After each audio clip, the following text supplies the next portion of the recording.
चले केती छुट्टी नाल। वाहिगुरु जी का खालसा वाहिगुरु जी की फतेह। सतगुर की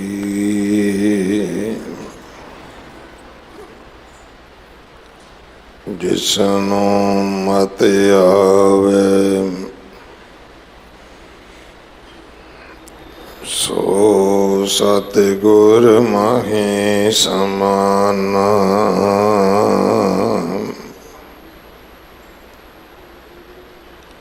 एह बाणी जो जियों जाने तिस अंतर रवे हर नाम। बाणी गुरु गुरु है बाणी विच बाणी अमृत सारे।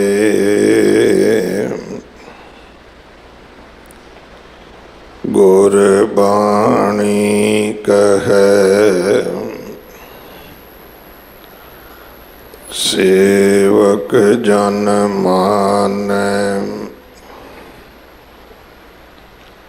पर तख गुरु निस्तारे।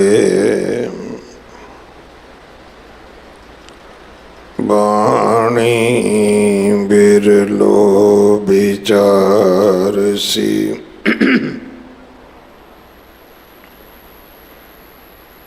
जे को गुरमुख होए।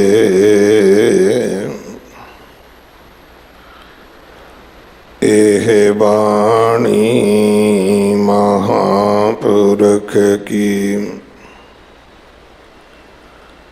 निज कर वासा होए।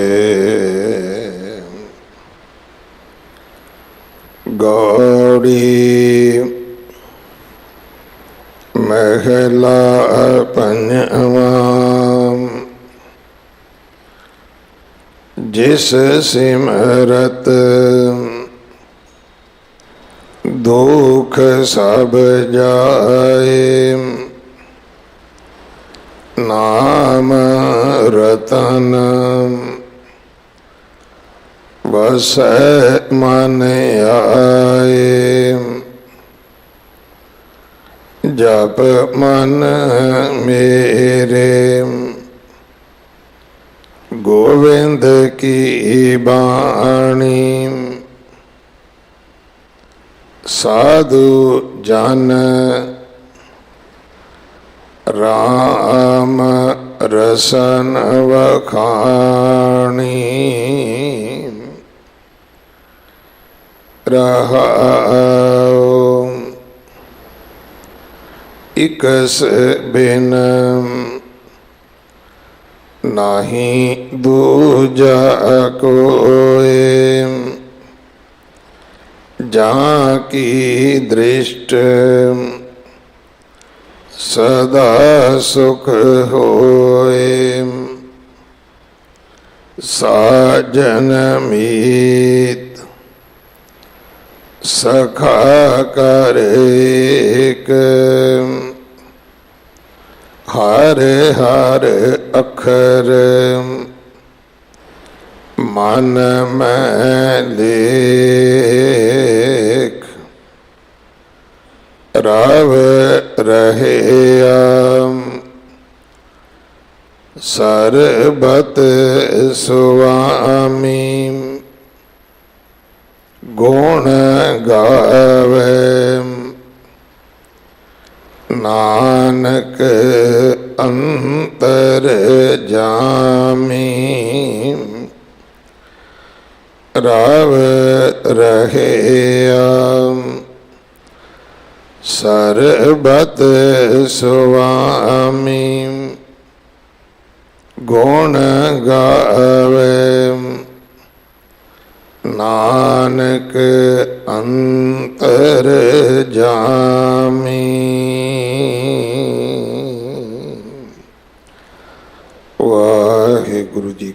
ਖਾਲਸਾ ਵਾਹਿਗੁਰੂ ਜੀ ਕੀ ਫਤਿਹ। ਇਹ ਪਾਵਨ ਸ਼ਬਦ ਗੌੜੀ ਰਾਗ ਅੰਦਰ ਪੰਜਵੇਂ ਪਾਤਸ਼ਾਹ ਗੁਰੂ ਅਰਜਨ ਦੇਵ ਮਹਾਰਾਜ ਜੀ ਦੇ ਪਵਿੱਤਰ ਮੁਖ ਤੋਂ ਉਚਾਰਨ ਹੋਇਆ। 192 ਅੰਗ ਤੇ ਦਰਜ ਹੈ। ਇਸ ਸ਼ਬਦ ਦੀ ਵਿਚਾਰ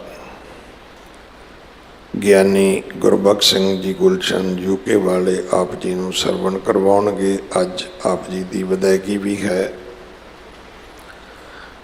ਪ੍ਰਬੰਧਕ ਸੇਵਾਦਾਰਾਂ ਵੱਲੋਂ ਗਿਆਨੀ ਜੀ ਦਾ ਧੰਨਵਾਦ। ਅੰਮ੍ਰਿਤ ਦਾ ਬਾਟਾ ਹਰ ਐਤਵਾਰ 11 ਵਜੇ ਤਿਆਰ ਹੁੰਦਾ ਹੈ। ਅੱਜ ਜਾਹਰ ਪੀਰ ਜਗਤ ਗੁਰੂ ਕੱਲ ਤਾਰਨ ਆਏ। ਸ਼੍ਰੀ ਗੁਰੂ ਨਾਨਕ ਦੇਵ ਮਹਾਰਾਜ ਜੀ ਦਾ ਜੋਤੀ ਜੋਤ ਸਮਾਉਣ ਦਾ ਗੁਰਪੁਰਬ ਹੈ, ਜੋ ਹਰ ਸਾਲ ਦੀ ਤਰ੍ਹਾਂ ਬਹੁਤ ਸ਼ਰਧਾ ਸਤਿਕਾਰ ਦੇ ਨਾਲ ਗੁਰਦੁਆਰਾ ਨਾਨਕ ਪਿਓ ਸਾਹਿਬ ਮਨਾਇਆ ਜਾ ਰਿਹਾ ਹੈ। ਭਾਈ ਲਹਿਣੇ ਨੂੰ ਆਪਣੇ ਅੰਗ ਲਾ ਕੇ ਗੁਰੂ ਅੰਗਦ ਬਣਾ ਕੇ ਆਪਣੇ ਤਖਤ 'ਤੇ ਸੁਭਾਏਮਾਨ ਕਰਕੇ ਦਾਤਾ ਜਗਤ ਗੁਰੂ ਗੁਰੂ ਨਾਨਕ ਸਾਹਿਬ ਮਹਾਰਾਜ ਅੱਜ ਦੇ ਦਿਨ ਸ਼੍ਰੀ ਕਰਤਾਰਪੁਰ ਸਾਹਿਬ ਦੀ ਧਰਤੀ 'ਤੇ ਜੋਤੀ ਜੋਤ ਸਮਾਏ ਸਨ। ਸੱਚੇ ਪਾਤਸ਼ਾਹ ਜੀ ਦੀਆਂ ਸਿੱਖਿਆਵਾਂ ਬਾਣੀ, ਜਿਨ੍ਹਾਂ ਨੇ ਸਿੱਖ ਧਰਮ ਦਾ ਜਨਮ ਦਿੱਤਾ ਹੈ, ਮੂਲ ਰੂਪ ਵਿੱਚ ਅਗਰ ਆਪਾਂ 3 ਗੱਲਾਂ ਮੰਨ ਲਈਏ, ਕਿਰਤ ਕਰਨੀ, ਨਾਮ ਜਪਣਾ, ਵੰਡ ਛਕਣਾ, ਇਹ ਬਾਣੀ ਦਾ, ਸਾਖੀਆਂ ਦਾ, ਸੱਚੇ ਪਾਤਸ਼ਾਹ ਜੀ ਦੇ ਜੀਵਨ ਦੇ ਉਪਦੇਸ਼ ਦਾ ਸਾਰ ਅੰਸ਼ ਹੈ। ਕਿਉਂਕਿ ਕਿਰਤ ਕਰਨ ਜਾਵਾਂਗੇ ਫਿਰ ਉਹਦੇ ਅੱਗੇ ਕਈ ਰੂਪ ਖੁੱਲ੍ਹਣਗੇ, ਨਾਮ ਜਪਣ ਜਾਵਾਂਗੇ ਉਹਦੇ ਕਈ ਰੂਪ ਖੁੱਲ੍ਹਣਗੇ, ਫਿਰ ਵੰਡ ਛਕਾਂਗੇ ਉਹਦੇ ਅੱਗੋਂ ਕਈ ਰੂਪ ਸਾਡੇ ਸਾਹਮਣੇ ਆਉਣਗੇ। ਉਹ ਸਾਨੂੰ ਸਾਰਾ ਕੁਝ ਗੁਰੂ ਕੀ ਬਾਣੀ, ਗੁਰੂ ਦੇ ਇਤਿਹਾਸ ਤੋਂ ਪ੍ਰਾਪਤ ਹੋਏਗਾ। ਗੁਰੂ ਘਰ ਦੀ ਸੇਵਾ ਦੇ ਵਿੱਚ ਗੁਰੂ ਕੇ ਲੰਗਰਾਂ ਵਾਸਤੇ ਰਸਦ, ਕੜਾ ਪ੍ਰਸ਼ਾਦ ਦੀ ਦੇਗ ਵਾਸਤੇ ਦੇਸੀ ਘਿਓ, ਬਾਲਾ ਸਾਹਿਬ ਹੌਸਪਿਟਲ ਵਾਸਤੇ ਕੋਈ ਵੀ ਸੇਵਾ ਆਪ ਜੀ ਭੇਜ ਸਕਦੇ ਹੋ। ਘਰਾਂ ਵਿੱਚ ਪੰਜਾਬੀ ਬੋਲਿਆ ਕਰੋ, ਬੱਚਿਆਂ ਨੂੰ ਗੁਰਮੁਖੀ ਪੜ੍ਹਾਓ ਤਾਂ ਕਿ ਬੱਚੇ ਗੁਰੂ ਗ੍ਰੰਥ ਸਾਹਿਬ ਮਹਾਰਾਜ ਜੀ ਦੇ ਚਰਨੀ ਲੱਗ ਸਕਣ। ਵਾਹਿਗੁਰੂ ਜੀ ਕਾ ਖਾਲਸਾ, ਵਾਹਿਗੁਰੂ ਜੀ ਕੀ ਫਤਿਹ।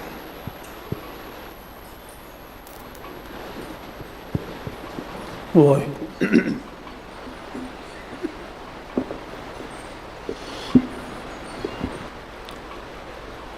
ਹੋਰਿਓ ਗੰਗ ਵਹਾਈਐ, ਹੋਰਿਓ ਗੰਗ ਵਹਾਈਐ, ਦੁਨਿਆਈ ਆਖੈ ਕਿ ਕਿਉਂ। ਨਾਨਕ ਈਸਰ ਜਗਨਨਾਥ, ਉਚ ਹੱਦੀ ਵੈਨ ਵਿਰਕਿਓਨ। ਮਾਧਾਣਾ ਪਰਬਤ ਕਾਰ, ਨੇਤਰ ਬਾਸਕ ਸ਼ਬਦ ਰਿੜਕਿਓਨ। 14 ਰਤਨ ਨਿਕਾਲਿਅਨ, ਕਰ ਆਵਾ ਗੌਣ ਚਿਲਕਿਓਨ। ਕੁਦਰਤ ਵਾਹੇ ਵੇਖਾਲੀਅਨ, ਜਿਣ ਐ ਵੱਡ ਪਿੰਡ ਠਿਣਕਿਓਨ। ਲੈਣੇ ਧਰਿਓ ਛਤਰ ਸਿਰ, ਅਸਮਾਨ ਕਿਆੜਾ ਛਿਕਿਓਨ। ਜੋਤ ਸਮਾਣੀ ਜੋਤ ਮਾਹੇ, ਆਪ ਆਪੈ ਸੇਤੀ ਮਿਕਿਓਨ।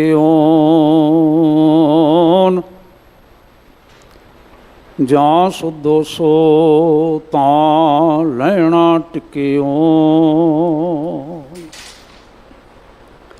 ਮੈਂ ਮੂਰਖ ਕੀ ਕੇਤਕ ਬਾਤ ਉਹ ਹੈ,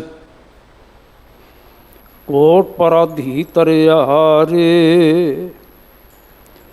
ਗੁਰੂ ਨਾਨਕ ਜਿਨ ਸੁਣਿਆ ਭਿਖਿਆ, ਸੇ ਫਿਰ ਗਰਭਾਸ ਨ ਭਰਿਆ ਰੇ। ਗੁਰੂ ਨਾਨਕ ਜਿਨ ਸੁਣਿਆ ਭਿਖਿਆ, ਸੇ ਫਿਰ ਗਰਭਾਸ ਨ ਭਰਿਆ ਰੇ। ਜਪ ਮਨ ਮੇਰੇ ਗੋਵਿੰਦ ਕੀ ਬਾਣੀ,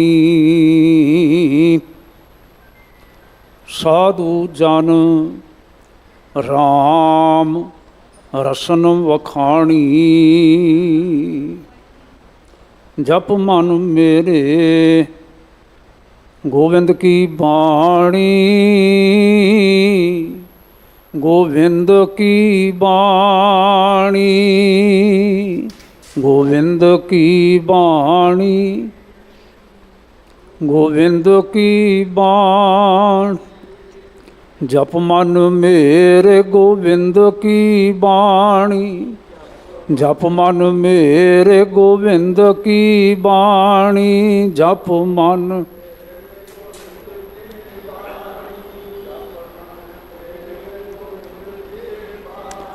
ਸਾਧੂ ਜਨ ਰਾਮ ਰਸਨ ਵਖਾਣੀ, ਸਾਧੂ ਜਨ ਰਾਮ ਰਸਨ ਵਖਾਣੀ। ਸਾਧੂ ਜਨ, ਸਾਧੂ ਜਨ ਰਾਮ ਰਸਨ।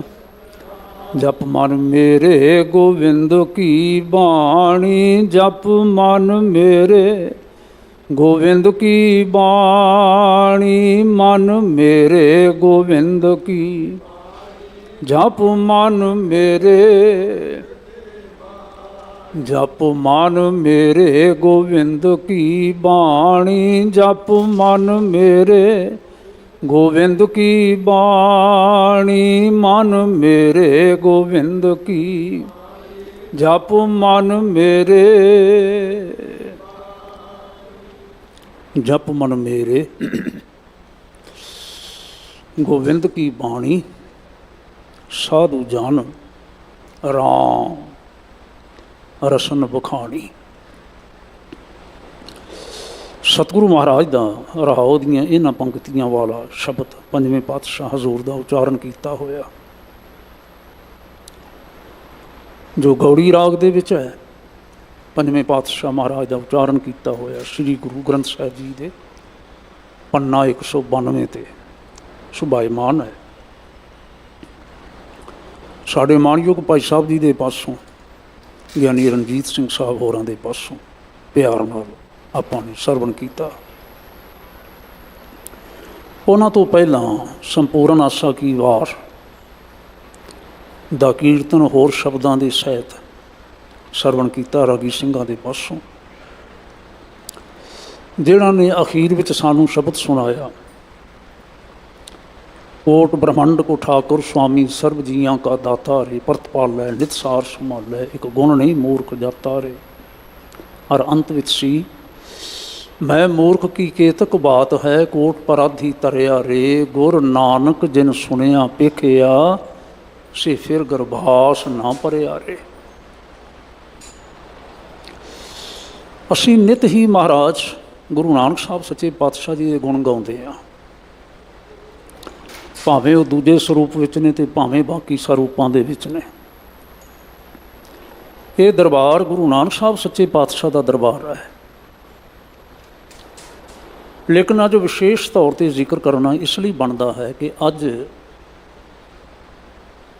ਸਾਡੇ ਪਿਤਾ ਜੀ, ਸਾਡੇ ਧਰਮ ਦੇ ਆਗੂ, ਸਾਡੇ ਧਰਮ ਦੇ ਬਾਨੀ ਸਤਿਗੁਰੂ ਮਹਾਰਾਜ ਗੁਰੂ ਨਾਨਕ ਸਾਹਿਬ ਜੀ ਦਾ 484ਵਾਂ ਜੋਤੀ ਜੋਤ ਸਮਾਉਣ ਦਾ ਦਿਹਾੜਾ ਹੈ। 484ਵਾਂ ਜੋਤੀ ਜੋਤ ਸਮਾਉਣ ਦਾ ਦਿਹਾੜਾ ਹੈ। 1539 ਦੇ ਵਿੱਚ ਨਾ ਅੱਜ ਦੇ ਦਿਨ ਕਰਤਾਰਪੁਰ, ਜੋ ਇਸ ਵੇਲੇ ਪਾਕਿਸਤਾਨ ਦੇ ਵਿੱਚ ਹੈ, ਉਸ ਸਥਾਨ 'ਤੇ ਸਤਿਗੁਰੂ ਮਹਾਰਾਜ ਆਪਣੀ ਥਾਂ 'ਤੇ ਬਾਬਾ ਲਹਿਣਾ ਜੀ ਹੋਰਾਂ ਨੂੰ ਗੁਰੂ ਅੰਗਦ ਬਣਾ ਕੇ ਬਿਠਾ ਕੇ ਪਰਿਕਰਮਾ ਕਰਕੇ ਔਰ ਸ਼ਬਦ ਦਾ ਖਜ਼ਾਨਾ ਉਹਨਾਂ ਦੇ ਹਵਾਲੇ ਕਰਕੇ ਇਸ ਸੰਸਾਰ ਤੋਂ ਰੁਖਸਤ ਹੋਏ ਸਨ। ਸਿੱਖ ਸੰਗਤਾਂ ਦੇ ਵਿੱਚ ਬੜੇ ਪਿਆਰ ਦੇ ਨਾਲ, ਸਤਿਕਾਰ ਦੇ ਨਾਲ ਇਸ ਦਿਹਾੜੇ ਨੂੰ ਵਿਚਾਰਿਆ ਜਾਂਦਾ ਹੈ। ਸਮੇਂ ਨੂੰ ਮੁੱਖ ਰੱਖਦਿਆਂ ਹੋਇਆਂ ਜਿਵੇਂ ਜਿਵੇਂ ਸਤਿਗੁਰੂ ਮਹਾਰਾਜ ਕਿਰਪਾ ਕਰਦੇ ਨੇ, ਆਪਾਂ ਵਿਚਾਰਨ ਦਾ ਯਤਨ ਕਰਦੇ ਹਾਂ। ਇਹ ਜੋ ਪਾਵਨ ਸ਼ਬਦ ਹੈ ਨਾ, ਜੋ ਪੰਜਵੇਂ ਪਾਤਸ਼ਾਹ ਹਜ਼ੂਰ ਨੇ ਫਰਮਾਨ ਕੀਤਾ, ਰਹਾਉ ਦੀਆਂ ਪੰਕਤੀਆਂ ਨੇ, ਜਪ ਮਨ ਮੇਰੇ ਗੋਵਿੰਦ ਕੀ ਬਾਣੀ, ਸਾਧੂ ਜਨ ਰਾਮ ਰਸਨ ਵਖਾਣੀ। ਜਪ ਮਨ ਮੇਰੇ, ਐ ਮੇਰੇ ਮਨ ਜਪ। ਕੀ ਜਪ? ਗੋਵਿੰਦ ਕੀ ਬਾਣੀ। ਗੋਬਿੰਦ ਕਰਤਾਰ ਦੇ ਅਨੇਕਾਂ ਬੇਅੰਤ ਨਾਵਾਂ ਦੇ ਵਿੱਚੋਂ ਇੱਕ ਨਾਮ ਹੈ। ਜਿਵੇਂ ਕੱਲ੍ਹ ਅਸੀਂ ਭਗਵੰਤ ਨਾਮ ਦੀ ਵਿਚਾਰ ਕੀਤੀ ਨਾ, ਕੱਲ੍ਹ ਦੇ ਸ਼ਬਦ ਦੀ ਰਹਾਉ ਦੀ ਪੰਕਤੀ ਵਿੱਚ ਭਗਵੰਤ ਵਰਤਿਆ ਗਿਆ ਸੀ। ਅੱਜ ਸਤਿਗੁਰਾਂ ਨੇ ਗੋਬਿੰਦ ਆਖਿਆ। ਗੋਬਿੰਦ ਸ਼ਬਦ ਦਾ ਆਖਰੀ ਅਰਥ ਜਿਹੜਾ ਇੱਕ ਹੈ, ਉਹ ਹੈ ਸਭਨਾਂ ਦੀ ਜਾਣਨ ਵਾਲਾ, ਜਿਸ ਨੂੰ ਅਸੀਂ ਅੰਤਰਜਾਮੀ ਕਹਿ ਲੈਂਦੇ ਹਾਂ। ਹਜ਼ੂਰ ਨੇ ਆਖਿਆ ਗੋਬਿੰਦ ਤੋਂ ਭਾਵ ਹੈ ਕਰਤਾਰ। ਕਰਤਾਰ ਦੀ ਬਾਣੀ ਜਪ, ਕਰਤਾਰ ਦੀ ਬਾਣੀ ਚੇਤੇ ਕਰ। ਕਰਤਾਰ ਦੀ ਬਾਣੀ ਨੂੰ ਆਪਣੀ ਸਿਮਰਤੀ ਦਾ, ਆਪਣੀ ਯਾਦ ਦਾ, ਆਪਣੀ ਵਿਚਾਰ ਦਾ ਹਿੱਸਾ ਬਣਾ। ਔਰ ਗੋਬਿੰਦ ਕੀ ਬਾਣੀ ਜਿਹੜੀ ਹੈ, ਉਹ ਗੋਬਿੰਦ ਦੀ ਬਾਣੀ ਕਿਹੜੀ, ਇਸ ਗੱਲ ਨੂੰ ਸੰਖੇਪ ਕੀਤਾ ਗੁਰੂ ਪਾਤਸ਼ਾਹ ਨੇ। ਜਿਹੜੀ ਸਾਧੂ ਜਨ, ਜਿਹੜੇ ਸਾਧੂ ਜਨਾਂ ਨੇ ਰਾਮ ਰਸਨ ਵਖਾਣੀ, ਹੁਣ ਇੱਥੇ ਸ਼ਬਦ ਵਰਤਿਆ ਰਾਮ, ਰਾਮ ਤੋਂ ਭਾਵ ਵੀ ਗੋਬਿੰਦ ਹੈ। ਗੋਬਿੰਦ ਕੀ ਬਾਣੀ ਜਿਹੜੀ ਹੈ, ਸਾਧੂ ਜਨਾਂ ਨੇ ਆਪਣੀ ਰਸਨਾ ਦੇ ਨਾਲ ਜੋ ਉਚਾਰਨ ਕੀਤੀ ਹੈ। ਮੈਨੂੰ ਖਿਮਾ ਕਰਿਓ ਜੇ, ਗੁਰਬਾਣੀ ਦੇ ਭਾਵ ਬਹੁਤ ਡੂੰਘੇ ਹੁੰਦੇ ਨੇ,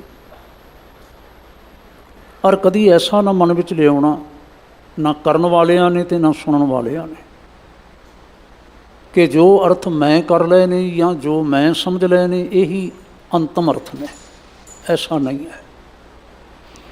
ਮੈਂ ਤਾਂ ਨਿਮਰਤਾ ਨਾਲ ਹੱਥ ਜੋੜ ਕੇ ਇਉਂ ਹੀ ਸਿਰਫ ਕਹਿ ਸਕਦਾ, ਇਸ ਦੇ ਅਸਲ ਵਿੱਚ ਅਰਥ ਤਾਂ ਗੁਰੂ ਪਾਤਸ਼ਾਹ ਆਪ ਜਾਣਦੇ ਨੇ, ਗੁਰੂ ਪੰਥ ਜਾਣਦਾ ਹੈ। ਜੋ ਕੁਝ ਸਮਝ ਵਿੱਚ ਆਇਆ ਹੈ, ਜਿਤਨੀ ਕੁ ਸਤਿਗੁਰਾਂ ਨੇ ਸਮਝ ਬਖਸ਼ੀ ਹੈ, ਬੁੱਧੀ ਬਖਸ਼ੀ ਹੈ, ਆਪਾਂ ਉਸ ਬੁੱਧੀ ਦੀ ਸੀਮਾ ਵਿੱਚ ਬੈਠ ਕੇ ਹੀ ਵਿਚਾਰ ਸਕਦੇ ਹਾਂ, ਹੋਰ ਕੁਛ ਨਹੀਂ ਕੀਤਾ ਜਾ ਸਕਦਾ ਹੁੰਦਾ। ਮੈਂ ਐਸਾ ਪ੍ਰਤੀਤ ਕਰਦਾ ਕਿ ਸਤਿਗੁਰੂ ਮਹਾਰਾਜ ਗੁਰੂ ਨਾਨਕ ਸਾਹਿਬ, ਉਹਨਾਂ ਦਾ ਜੋ ਸਾਰਾ ਯਤਨ ਹੈ ਨਾ, ਉਹ ਇੱਕ ਕਰਤਾਰ ਦੇ ਨਾਲ ਜੋੜਨ ਦਾ ਯਤਨ ਹੈ। ਜਿਵੇਂ ਅਸੀਂ ਕੁਝ ਪੱਖਾਂ 'ਤੇ ਨਾ ਕੱਲ੍ਹ ਵਿਚਾਰ ਕੀਤੀ ਸੀ, ਨਾ ਤੱਤਾਂ ਦੀ ਗੱਲ ਹੈ, ਕੋਈ ਮਾਨਤਾ ਹੈ, ਨਾ ਕੋਈ ਦੇਵੀ ਦੇਵਤਿਆਂ ਦੀ ਕੋਈ ਮਾਨਤਾ ਹੈ, ਨਾ ਕਿਸੇ ਹੋਰ ਦੀ ਕੋਈ ਮਾਨਤਾ ਹੈ। ਸਤਿਗੁਰੂ ਮਹਾਰਾਜ ਕਹਿੰਦੇ ਨੇ ਕਰਤਾਰ ਕੇਵਲ ਇੱਕ ਹੈ, ਕਰਤਾ ਇੱਕ ਹੈ, ਜਿਸ ਨੂੰ ਸਾਰੀ ਬਾਣੀ ਦੇ ਆਦਿ ਵਿੱਚ, ਆਰੰਭ ਵਿੱਚ ਇੱਕ ਓੰਕਾਰ ਕਿਹਾ ਗਿਆ। ਕਰਤਾਰ ਇੱਕ, ਜੋ ਇੱਕ ਰਸ ਸਰਬ ਵਿਆਪਕ ਹੈ, ਖੰਡਾਂ ਬ੍ਰਹਮੰਡਾਂ ਵਿੱਚ ਰਹਿੰਦੀ ਵਸਦੀ ਟਿਕੀ ਹੋਈ ਰਚਨਾ ਵਿੱਚ, ਸਭਨਾਂ ਵਿੱਚ ਕਰਤਾਰ ਇੱਕ ਹੈ। ਔਰ ਉਸ ਦੇ ਬਾਬਤ ਹੀ ਸਤਿਗੁਰੂ ਮਹਾਰਾਜ ਸਾਨੂੰ ਇੰਟਰੋਡਿਊਸ ਕਰਵਾਉਂਦੇ ਨੇ, ਜਾਣ ਪਛਾਣ ਕਰਵਾਉਂਦੇ ਨੇ। ਦੇਖੋ, ਸਾਵਧਾਨ ਹੋ ਕੇ ਦੇਖੋ, ਉਸ ਤੋਂ ਬਿਨਾਂ ਹੋਰ ਕੋਈ ਨਹੀਂ ਹੈ। ਸਾਹਿਬ ਮੇਰਾ ਇੱਕੋ ਹੈ ਭਾਈ, ਇੱਕੋ ਹੈ। ਅੱਜ ਵੀ ਆਖਿਆ ਜਪ ਮਨ ਮੇਰੇ ਗੋਬਿੰਦ ਕੀ ਬਾਣੀ। ਇੱਥੇ ਗੋਬਿੰਦ ਸ਼ਬਦ ਦਾ ਅਰਥ ਮੈਂ ਫਿਰ ਦੁਹਰਾ ਦਿਆਂ, ਭਾਵ ਹੈ ਕਰਤਾਰ,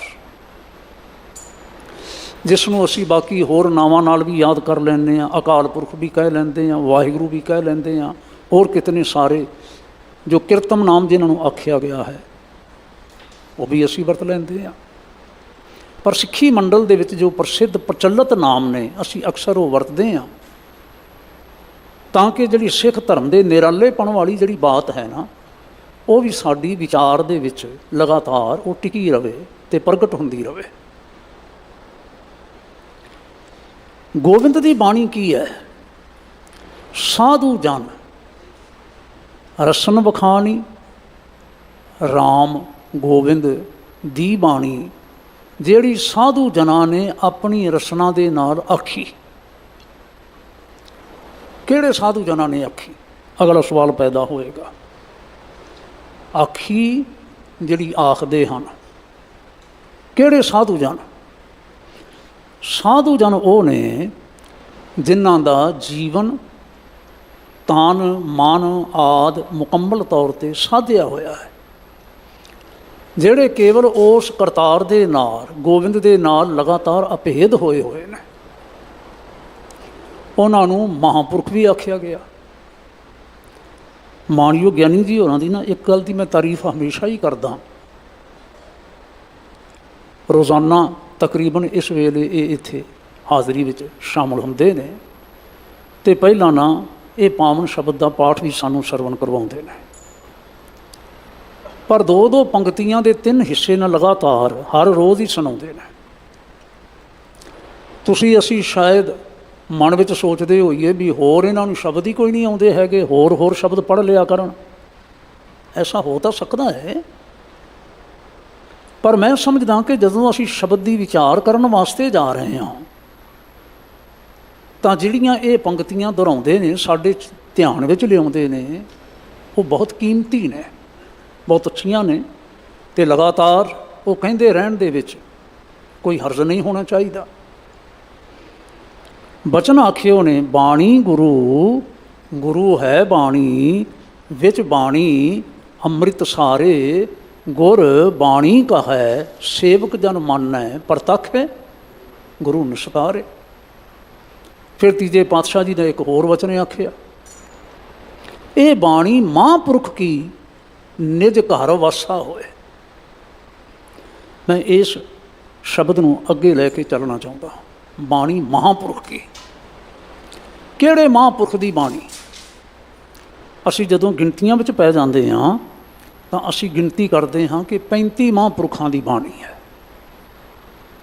ਉਹਨਾਂ ਮਹਾਂਪੁਰਖਾਂ ਦੇ ਵਿੱਚ ਭਗਤ ਵੀ ਨੇ, ਉਹਨਾਂ ਮਹਾਂਪੁਰਖਾਂ ਦੇ ਵਿੱਚ ਗੁਰੂ ਕੇ ਸਿੱਖ ਭੱਟ ਵੀ ਨੇ, ਬਾਬਾ ਸੁੰਦਰ ਜੀ ਵੀ ਨੇ, ਬਲਵੰਡ ਅਤੇ ਸੱਤਾ ਜੀ ਵੀ ਨੇ, ਅਤੇ ਸਤਿਗੁਰੂ ਮਹਾਰਾਜ ਆਪ 6 ਸਰੂਪਾਂ ਦੇ ਵਿੱਚ, ਉਹਨਾਂ ਤੋਂ ਇਲਾਵਾ 15 ਭਗਤ ਜਿਨ੍ਹਾਂ ਦਾ ਮੈਂ ਪਹਿਲਾਂ ਜ਼ਿਕਰ ਕਰ ਚੁੱਕਾ, ਇਹ ਵੀ ਨੇ। ਤਾਂ ਕੁੱਲ ਮਿਲਾ ਕੇ 35 ਮਹਾਂਪੁਰਖਾਂ ਦੀ ਬਾਣੀ ਆਖੀ ਗਈ, ਜਿਨ੍ਹਾਂ ਨੂੰ ਵੱਖਰੇ ਵੱਖਰੇ ਨਾਵਾਂ ਹੇਠ ਗੁਰਬਾਣੀ ਦੇ ਵਿੱਚ ਨਾ ਸਤਿਗੁਰੂ ਮਹਾਰਾਜ ਨੇ ਸਿਰਲੇਖ ਦੇ ਕੇ 5ਵੇਂ ਪਾਤਸ਼ਾਹ ਜੀ ਨੇ ਖੁਦ ਸਾਨੂੰ ਸੇਧ ਦਿੱਤੀ। ਲੇਕਿਨ ਜਿਨ੍ਹਾਂ ਨਾਵਾਂ ਦੇ, ਜਿਨ੍ਹਾਂ ਸ਼ਖਸੀਅਤਾਂ ਦੇ ਨਾਮ ਨਾਲ ਮਹਲਾ ਸ਼ਬਦ ਵਰਤਿਆ ਗਿਆ ਨਾ, ਮੰਮਾ ਹਾਹਾ ਲੱਲੇ ਨੂੰ ਕੰਨਾ ਮਹਲਾ, ਕੁਝ ਪ੍ਰੇਮੀ ਮਹੱਲਾ ਕਹਿੰਦੇ ਨੇ, ਕੁਝ ਪ੍ਰੇਮੀ ਮਹਿਲਾ ਕਹਿੰਦੇ ਨੇ। ਭਾਵ ਸਾਰਿਆਂ ਦਾ ਇੱਕੋ ਹੀ ਹੈ। ਮੈਂ ਦੇ ਵਿੱਚ ਹਾਹਾ ਹੈ, ਮੈਂ ਉਹਦੀ ਖੜੀ ਤੜੀ ਜਿਹੜੀ ਧੁਨੀ ਹੈ ਨਾ, ਕੇਵਲ ਮੈਂ ਉਸ ਨੂੰ ਲੈ ਕੇ ਚੱਲ ਰਿਹਾ ਮਹੱਲਾ। ਤਿੰਨੇ ਹੀ ਤਰ੍ਹਾਂ ਦੀ ਵਿਚਾਰਧਾਰਾ ਵਾਲੇ ਲੋਕ ਆਖਦੇ ਨੇ ਇਸ ਤੋਂ ਭਾਵ ਹੈ ਸਰੀਰ। ਕਿਹੜਾ ਸਰੀਰ? ਮਹੱਲਾ ਪਹਿਲਾ, ਪਹਿਲੇ ਪਾਤਸ਼ਾਹ ਦਾ ਸਰੀਰ, ਮਹੱਲਾ ਦੂਜਾ, ਮਹੱਲਾ ਤੀਜਾ, ਮਹੱਲਾ ਚੌਥਾ, ਮਹੱਲਾ ਪੰਜਵਾਂ ਅਤੇ ਮਹੱਲਾ 9ਵਾਂ। ਸਤਿਗੁਰੂ ਮਹਾਰਾਜ ਜਿੱਥੇ ਮਹਾਂਪੁਰਖ ਨੇ, ਜਿੱਥੇ ਸਾਧੂ ਨੇ, ਉੱਥੇ ਨਾਲ ਹੀ ਨਾਲ ਉਹ ਗੁਰੂ ਨੇ। ਇਹ ਗੱਲ ਚੇਤੇ ਰੱਖਣਾ। ਜਿੱਥੇ ਉਹ ਇੱਕ ਸਿੱਖ ਨੇ, ਜਿੱਥੇ ਇੱਕ ਭਗਤ ਨੇ, ਜਿੱਥੇ ਉਹ ਗਿਆਨੀ ਬ੍ਰਹਮ ਗਿਆਨੀ ਨੇ, ਉੱਥੇ ਉਹ ਨਾਲ ਹੀ ਨਾਲ ਗੁਰੂ ਨੇ। ਗੁਰੂ ਪਦਵੀ 'ਤੇ ਅਸੀਨ ਨੇ, ਗੁਰੂ ਪਦਵੀ 'ਤੇ ਅਸੀਨ ਨੇ, ਸ਼ੋਭਤ ਨੇ। ਔਰ ਇਹ ਗੁਰੂ ਪਦ, ਇਹ ਮਹਲਾ ਪਦ ਨਾ ਤਾਂ ਭਗਤਾਂ ਦੇ ਨਾਂ ਨਾਲ ਲਗਾਇਆ ਗਿਆ, ਨਾ ਬਾਕੀ ਗੁਰਸਿੱਖਾਂ ਦੇ ਨਾਮ ਨਾਲ ਜੋੜਿਆ ਗਿਆ। ਇਹ ਕੇਵਲ 6 ਪਾਤਸ਼ਾਹੀਆਂ ਦੇ ਨਾਮ ਨਾਲ ਹੀ ਸ਼ਬਦ ਵਰਤਿਆ ਗਿਆ। ਮੈਂ ਕੀ ਕਹਿਣ ਜਾ ਰਿਹਾ ਸਾਂ, ਅੱਜ ਦੇ ਦਿਨ ਨਾ ਇਹ ਵਿਚਾਰ ਕਰਨੀ ਡਾਢੀ ਜ਼ਰੂਰੀ ਸਾਨੂੰ ਬਣਦੀ ਹੈ। ਇਹਨਾਂ ਮਹਾਂਪੁਰਖਾਂ ਨੇ, ਇਹਨਾਂ ਸਾਧੂ ਜਨਾਂ ਨੇ, ਜਿਹੜੇ ਸਾਧੂ ਜਨ, ਜਿਹੜੇ ਮਹਾਂਪੁਰਖ ਗੁਰੂ ਪਦਵੀ ਦੇ ਧਾਰਨੀ ਹੋਏ, ਉਹਨਾਂ ਨੇ ਜੋ ਬਾਣੀ ਆਖੀ, ਇਹ ਗੋਬਿੰਦ ਦੀ ਬਾਣੀ ਹੈ, ਕਰਤਾਰ ਦੀ ਬਾਣੀ ਹੈ। ਔਰ ਇਉਂ ਨਾ ਗੱਲ ਪ੍ਰਚਲਿਤ ਜਿਵੇਂ ਬਾਕੀ ਧਰਮਾਂ ਦੇ ਬਾਬਤ ਹੈ। ਮੌਸੇ ਜਿਹੜੇ ਸਨ ਉਹ ਪਹਾੜ 'ਤੇ ਇੱਕ ਕੰਦਰਾਂ ਵਿੱਚ ਬੈਠਦੇ ਸਨ ਅਤੇ ਉਹਨਾਂ ਨੂੰ ਉਹਨਾਂ ਦੀ ਕਲਾਮ ਦਾ ਆਵੇਸ਼ ਹੁੰਦਾ ਸੀ। ਸ਼ਬਦ ਵਰਤਿਆ ਗਿਆ ਆਵੇਸ਼। ਜਿਸ ਤਰ੍ਹਾਂ ਮੁਹੰਮਦ ਸਾਹਿਬ ਨੂੰ ਕੁਰਾਨ ਦੀਆਂ ਆਇਤਾਂ ਆਵੇਸ਼ ਹੋਈਆਂ,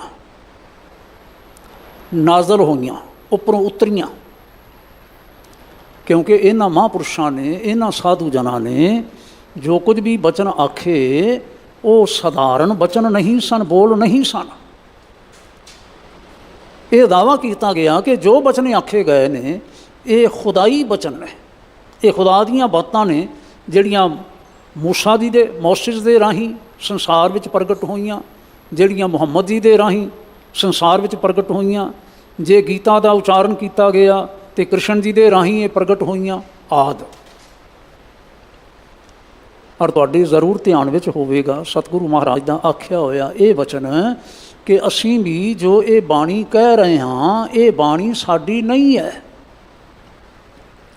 ਜਿਸ ਨੂੰ ਅਸੀਂ ਆਖ ਲਈਏ ਕਿ ਸਤਿਗੁਰੂ ਮਹਾਰਾਜ ਦੀ ਇਹ ਤੁਕਬੰਦੀ ਹੈ ਤਾਂ ਉਹਨਾਂ ਦੀ ਉਚਾਰਨ ਕੀਤੀ ਹੋਈ। ਫਿਰ ਕੀ ਕਹਿਣਾ ਚਾਹੁੰਦੇ ਨੇ?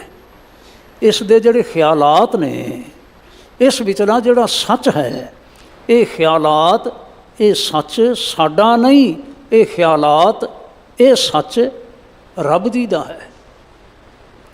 ਇਹ ਖਿਆਲਾਤ, ਇਹ ਸੱਚ ਮੇਰੇ ਖਸਮ ਦਾ ਹੈ, ਮੇਰੇ ਵਾਹਿਗੁਰੂ ਜੀ ਦਾ ਹੈ। ਔਰ ਐਸੇ ਬਚਨ ਅਸੀਂ ਚੇਤੇ ਕਰਿਆ ਕਰਦੇ ਹਾਂ, ਜੈਸੀ ਮੈਂ ਆਵੈ ਖਸਮ ਕੀ ਬਾਣੀ ਤੈਸੜਾ ਕਰੀ ਗਿਆਨ ਵੇ ਲਾ ਲੋ। ਔਰ ਤੀਸਰੇ ਪਾਤਸ਼ਾਹ ਜੀ ਨੇ ਨਾ ਇੱਕ ਸੁੰਦਰ ਢੰਗ ਦੇ ਨਾਲ ਸਾਨੂੰ ਥੋੜ੍ਹਾ ਜਿਹਾ ਸੁਚੇਤ ਕਰ ਦਿੱਤਾ।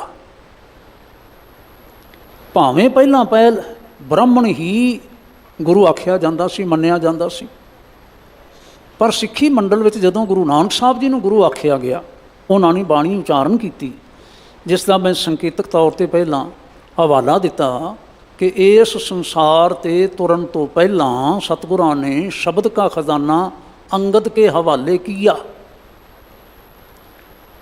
ਗੁਰੂ ਅਮਰਦਾਸ ਜੀ ਦਾ ਆਖਿਆ ਹੋਇਆ ਵਚਨ ਵਿਚਾਰਨ ਤੋਂ ਪਹਿਲਾਂ ਥੋੜ੍ਹਾ ਜਿਹਾ ਮੈਂ ਇੱਥੇ ਰੁਕ ਕੇ ਹੋਰ ਕਹਿਣਾ ਚਾਹਾਂਗਾ। ਉਸ ਵੇਲੇ ਜੁੜੀ ਹੋਈ ਸੰਗਤ ਦੇ ਵਿੱਚ ਪੁੱਤਰ ਵੀ ਬੈਠੇ ਹੋਏ ਸਨ। ਬਾਬਾ ਸ਼੍ਰੀ ਚੰਦ, ਬਾਬਾ ਲਖਮੀ ਚੰਦ। ਲਖਮੀ ਚੰਦ ਜੀ ਨੂੰ ਲਖਮੀ ਦਾਸ ਵੀ ਆਖਿਆ ਜਾਂਦਾ ਹੈ, ਮੈਂ ਲਖਮੀ ਚੰਦ ਕਹਿ ਰਿਹਾ। ਉਹਨਾਂ ਨੂੰ ਸੰਬੋਧਨ ਕਰਦਿਆਂ ਹੋਇਆਂ ਖਾਸ ਤੌਰ 'ਤੇ ਆਖਿਆ ਸਤਿਗੁਰਾਂ ਨੇ, ਕਹਿਣ ਲੱਗੇ, ਲਖਮੀ ਚੰਦਾ ਦੇਖੋ, ਤਲਵੰਡੀ ਦੀਆਂ ਜੋ ਜ਼ਮੀਨਾਂ ਨੇ ਉਸ ਦੇ ਮਾਲਕ ਤੁਸੀਂ ਹੋ।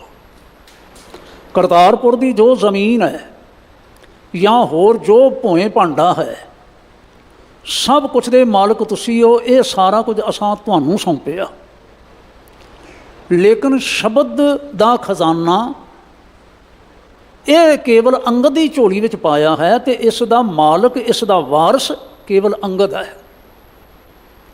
ਤੁਹਾਨੂੰ ਸ਼ਬਦ ਉਚਾਰਨ ਕਰਨ ਦਾ ਕੋਈ ਅਧਿਕਾਰ ਨਹੀਂ ਹੋਵੇਗਾ। ਇਹ ਗੱਲ ਸਪਸ਼ਟ ਰੂਪ ਵਿੱਚ ਆਖੀ। ਤੁਹਾਨੂੰ ਬਾਣੀ ਉਚਾਰਨ ਕਰਨ ਦਾ ਅਧਿਕਾਰ, ਕੋਈ ਅਧਿਕਾਰ ਨਹੀਂ ਹੋਵੇਗਾ। ਬਾਣੀ ਉਚਾਰਨ ਕਰਨ ਦਾ ਅਧਿਕਾਰੀ ਉਹ ਹੈ ਜਿਹੜਾ ਸਾਡੀ ਥਾਂ 'ਤੇ ਬੈਠਾ ਹੈ। ਸਪਸ਼ਟ ਕਰ ਦਿੱਤਾ। ਉਸ ਦੇ ਕਈ ਕਾਰਨ ਸਨ ਜਿਹੜੇ ਸਤਿਗੁਰੂ ਮਹਾਰਾਜ ਬੜੀ ਭਲੀ ਪ੍ਰਕਾਰ ਸਮਝਦੇ ਸਨ। ਸਿੱਖਾਂ ਨੂੰ ਹੌਲੀ ਹੌਲੀ ਸਮਝ ਆਏ। ਤੀਜੇ ਪਾਤਸ਼ਾਹ ਜੀ ਦਾ ਮੈਂ ਬਚਨ ਕਰਨ ਜਾ ਰਿਹਾ ਸਾਂ। ਅਸੀਂ ਆਨੰਦ ਬਾਣੀ ਦੇ ਵਿੱਚ, ਆਨੰਦ ਸਾਹਿਬ ਦੇ ਵਿੱਚ ਰੋਜ਼ ਹੀ ਪੜ੍ਹਿਆ ਕਰਦੇ ਹਾਂ, ਸਤਿਗੁਰੂ ਬਿਨਾ ਹੋਰ ਕੱਚੀ ਹੈ ਬਾਣੀ। ਸਤਿਗੁਰੂ ਬਿਨਾ, ਬੋਲੋ ਸਾਰੇ, ਹੋਰ ਕੱਚੀ ਹੈ ਬਾਣੀ। ਕਹਿੰਦੇ ਕੱਚੇ, ਇਹ ਕਾਰਨ ਹੈ। ਕਹਿੰਦੇ ਕੱਚੇ, ਅਤੇ ਸੁਣਨ ਵਾਲੇ ਵੀ ਕਿਹੋ ਜਿਹੇ ਹੋਏ ਫਿਰ? ਸੁਣਦੇ ਕੱਚੇ, ਕੱਚੀ ਆਖ ਵਖਾਣੀ। ਹੁਣ ਕੱਚ ਕੀ ਹੈ? ਚਿੱਤ ਜਿਨ ਕਾ ਹਿਰ ਲਿਆ ਮਾਇਆ, ਬੋਲਣ ਪੈ ਰਵਾਣੀ। ਰੱਬੀ ਕਲਾਮ ਨਹੀਂ ਆ ਰਹੀ, ਰੱਬੀ ਆਵੇਸ਼ ਨਹੀਂ ਹੋ ਰਿਹਾ, ਰੱਬੀ ਗੁਣਾਂ ਦਾ ਵਿਖਿਆਨ ਨਹੀਂ ਹੋ ਰਿਹਾ। ਨਿਰਮਲ ਹਿਰਦੇ ਉਹ ਸੁਰਤਾਂ ਭਾਵੇਂ ਹੋਰ ਵੀ ਹੋਣਗੀਆਂ, ਮੈਨੂੰ ਖਿਮਾ ਕਰਿਓ ਜੇ, ਪਰ ਸਤਿਗੁਰਾਂ ਨੇ ਇੱਕ ਮਰਿਆਦਾ ਬੰਨ੍ਹ ਦਿੱਤੀ ਕਿ ਬਾਣੀ ਦੇ ਕਰਤਾ ਕੇਵਲ ਉਹ ਹੋਣਗੇ ਜਿਹੜੇ ਗੁਰਤਾ ਦੇ ਧਾਰਨੀ ਹੋਣਗੇ। ਹੋਰ ਕਿਸੇ ਦੀ ਕਿਸੇ ਕਵਿਤਾ ਨੂੰ ਕੋਈ ਭਾਵੇਂ ਆਪਣੇ ਨਾਮ ਨਾਲ ਗੁਰੂ ਲਾਈ ਵੀ ਫਿਰੇ, ਕੋਈ ਮਾਨਤਾ ਨਹੀਂ ਹੋਵੇਗੀ। ਉਹਨੂੰ ਬਾਣੀ, ਉਹਨੂੰ ਗੁਰਬਾਣੀ ਨਹੀਂ ਆਖਿਆ ਜਾ ਸਕੇਗਾ। ਬਾਅਦ ਵਿੱਚ ਇਸ ਪ੍ਰਕਾਰ ਦੀਆਂ ਕਈ ਉਲੰਘਣਾਵਾਂ ਜਿਹੜੀਆਂ ਨੇ ਨਾ ਇਹ ਹੋਈਆਂ, ਇਹ ਸਾਡੇ ਸਾਹਮਣੇ ਆਈਆਂ, ਜਿਹੜੀਆਂ ਸ਼੍ਰੀ ਚੰਦ ਹੋਰਾਂ ਵੀ ਕੀਤੀਆਂ। ਮੈਂ ਸਮਝਦਾ ਕਿਸੇ ਨਾ ਕਿਸੇ ਰੂਪ ਦੇ ਵਿੱਚ ਦਾਤੂ ਤੇ ਦਾਸੂ ਹੋਰਾਂ ਨੇ ਵੀ ਕੀਤੀਆਂ, ਜਿਹੜੀਆਂ ਮੋਹਨ ਤੇ ਮੋਹਰੀ ਕਿਆਂ ਨੇ ਵੀ ਕੀਤੀਆਂ, ਜਿਹੜੀਆਂ ਪ੍ਰਿਥੀ ਚੰਦੀਆਂ ਨੇ ਵੀ ਕੀਤੀਆਂ। ਬਕਾਇਦਾ ਉਹਨਾਂ ਦੇ ਹਵਾਲੇ ਮਿਲਦੇ ਨੇ। ਬਾਅਦ ਵਿੱਚ ਜਾ ਕੇ ਇਉਂ ਵੀ ਲੱਭਦਾ ਹੈ ਸਾਨੂੰ ਕਿ ਧੀਰ ਮੱਲੀਆਂ ਨੇ ਵੀ ਕੀਤੀਆਂ ਕਿਸੇ ਨਾ ਕਿਸੇ ਰੂਪ ਦੇ ਵਿੱਚ। ਜੇ ਆਰੰਭ ਦੇ ਵਿੱਚ ਐਸਾ ਨਾ ਹੁੰਦਾ, ਸਤਿਗੁਰੂ ਮਹਾਰਾਜ ਗੁਰੂ ਅਮਰਦਾਸ ਸਾਹਿਬ ਨਾ ਦੇਖ ਰਹੇ ਹੁੰਦੇ, ਤਾਂ ਉਹ ਕਦੀ ਵੀ ਨਾ ਆਖਦੇ ਕਿ ਸਤਿਗੁਰੂ ਬਿਨਾਂ ਹੋਰ ਕੱਚੀ ਹੈ ਬਾਣੀ। ਕਹਿੰਦੇ ਕੱਚੇ ਸੁਣਦੇ ਕੱਚੇ, ਕੱਚੀ ਆਖ ਵਿਖਾਣੀ ਹਰਿ ਹਰਿ ਚਿੱਤ ਜਿਨ ਕਾ ਹਿਰ ਲਿਆ ਮਾਇਆ, ਬੋਲਣ ਪੈ ਰਵਾਣੀ। ਉਹ ਦੇਖਦੇ ਪਏ ਨੇ। ਨਾਉ ਭਾਵੇਂ ਗੁਰੂ ਕਹਾ ਲਿਆ, ਆਸਣ ਲਗਾ ਕੇ ਬੈਠ ਗਏ, ਮੰਜੀ ਡਾਹ ਕੇ ਬੈਠ ਗਏ, ਮੰਜੀ ਦਾਸ ਬਹਾਲਿਆ। ਭਾਈ ਸਾਹਿਬ ਹੋਰੀ, ਭਾਈ ਗੁਰਦਾਸ ਜੀ ਹੋਣੀ ਬਕਾਇਦਾ ਜ਼ਿਕਰ ਕਰਦੇ ਨੇ। ਦਾਸ ਤੋਂ ਭਾਵ ਹੈ ਦਾਸੂ ਜਿਹਨੂੰ ਅਸੀਂ ਕਹਿੰਦੇ ਹਾਂ। ਦਾਤਾ ਸਿੱਧ ਆਸਣ ਸਿੱਖ ਆਇਆ। ਆਸਣ ਕਿਵੇਂ ਲਗਾਏ ਜਾ ਸਕਦੇ ਨੇ? ਸਿੱਧਾਂ ਕੋਲੋਂ ਸਿੱਖ ਕੇ ਆ ਕੇ ਮੰਜੀ ਡਾਹ ਕੇ ਇਹ ਵੀ ਬਹਿ ਗਿਆ, ਗੁਰੂ ਬਣ ਕੇ ਬਹਿ ਗਿਆ। ਹੁਣ ਸੁਭਾਵਕ ਹੈ ਕਿ ਇਹ ਉਪਦੇਸ਼ ਵੀ ਦੇਵੇਗਾ, ਅਤੇ ਜੋ ਉਪਦੇਸ਼ ਦਿੱਤਾ ਜਾਂਦਾ ਆਖਿਆ ਜਾਂਦਾ ਹੈ ਕਿ ਬਾਣੀ ਹੈ। ਅਤੇ ਸਤਿਗੁਰੂ ਗੁਰੂ ਅਮਰਦਾਸ ਸਾਹਿਬ ਨੇ ਆਪਣੇ ਅੱਖੀਂ ਵੇਖਿਆ, ਨਹੀਂ, ਇਹਨੂੰ ਬਾਣੀ ਨਹੀਂ ਆਖਿਆ ਜਾ ਸਕਦਾ। ਗੁਰੂ ਕੇ ਸਿੱਖ ਸਾਵਧਾਨ ਹੋਣ ਅਤੇ ਹਮੇਸ਼ਾ ਗੁਰਬਾਣੀ ਉਸ ਦੇ ਨਾਲ ਜੁੜਨ ਜਿਹੜੀ ਗੁਰਬਾਣੀ ਗੁਰੂ ਸਾਹਿਬ ਸੱਚੇ ਪਾਤਸ਼ਾਹ ਨੇ ਉਚਾਰਨ ਕੀਤੀ ਹੈ, ਆਖੀ ਹੈ।